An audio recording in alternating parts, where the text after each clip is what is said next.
Hello, surveyors. Got a cool little thing to show you that might come in handy for what a lot of you guys are doing. This is Daniel. I'm out at Altamont Landfill today. Got a kind of hazardous suggestion for you because I consider this little guy one of the best $16 to $20 you can spend on Amazon if you care about doing GPS work and you don't like fighting your radio the whole time. This particular item is a, why am I talking so slow? Bafang UV5R. Probably the most ubiquitous of these kinds of little monsters. With that said, there's loads of other radios that'll do these. Technically what you're looking at would be a VHF and UHF handheld transceiver, or HT radio, better known as a ham radio. Now the fact that I just said that should be the warning. Ham radio is licensed. You need to have an operator's license to transmit on it if you're going by the letter of the law. Now I understand there's a lot of you guys that, you know, the whole fight the power, I do what I want, down with the blah, blah, blah. Listen, if you own your own company, go ahead and bend the rules to your heart's content. But if you're wearing a name tag, stay in your lane. Your employers will thank you. All right, too much talking. Let's get that out of the way. Why am I bringing this up? Because it's a UHF radio. Again, it's like 16 or 20 bucks. And guess what? UHF is the same frequency as the majority of your 450 megahertz band radios operate on if you're a surveyor and you're using that radio for GPS corrections.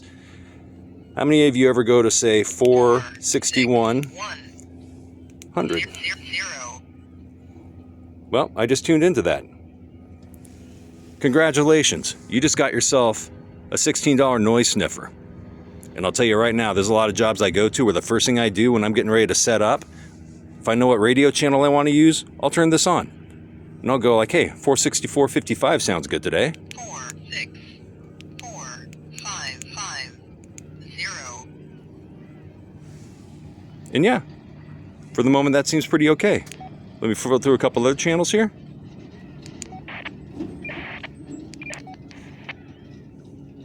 You might notice I'm starting to pick up a thing or two here and there. Oh, you can hear that chirp. And it sounds like digital noise. That means someone else is absolutely on that frequency. Why do I look into this sort of thing? Well, if I set up willy-nilly and just pick a random frequency and hit go, two bad things are going to happen. Number one, I'm going to be stomping on whoever is already up and running trying to communicate. That means I'm going to be ruining their day.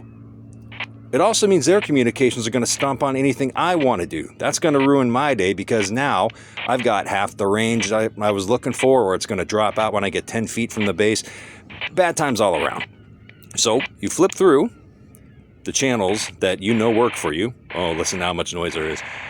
464.550. Sorry about the bad camera. And that's what you do. You pick a channel, you stick it up in the air, and you watch and you listen. And if it's quiet, you can be fairly certain that not only are you going to have clear skies for your radio to work, you're not going to be bothering any of your friends and neighbors out there in radio land. Like those people trying to talk right now. This is why we do this. Anywho, let me give you one last example. Over if I go to 464.600,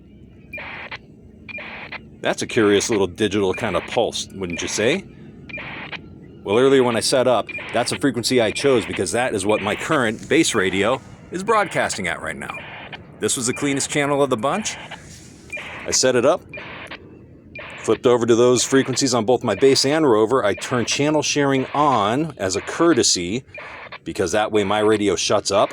If someone else's broadcast tries to come in, it'll kind of chill out while the sky's noisy, and it'll resume when it quiets down again. Be a good neighbor. Anywho. Here's this. It's cheap. It's a hell of a lot cheaper than the usual noise sniffer out there, and it'll save you a hell of a lot of trouble, time, and productivity when you are doing your job. Thought you'd like to know. Just remember, this is a technically unlicensed radio, or at least it requires you to have a license to operate it as God intended. So, play nice if you pick one of these up. It absolutely gives you the opportunity to get yourself into a lot of trouble. So, buyer beware. That's all I got for you. See you next time.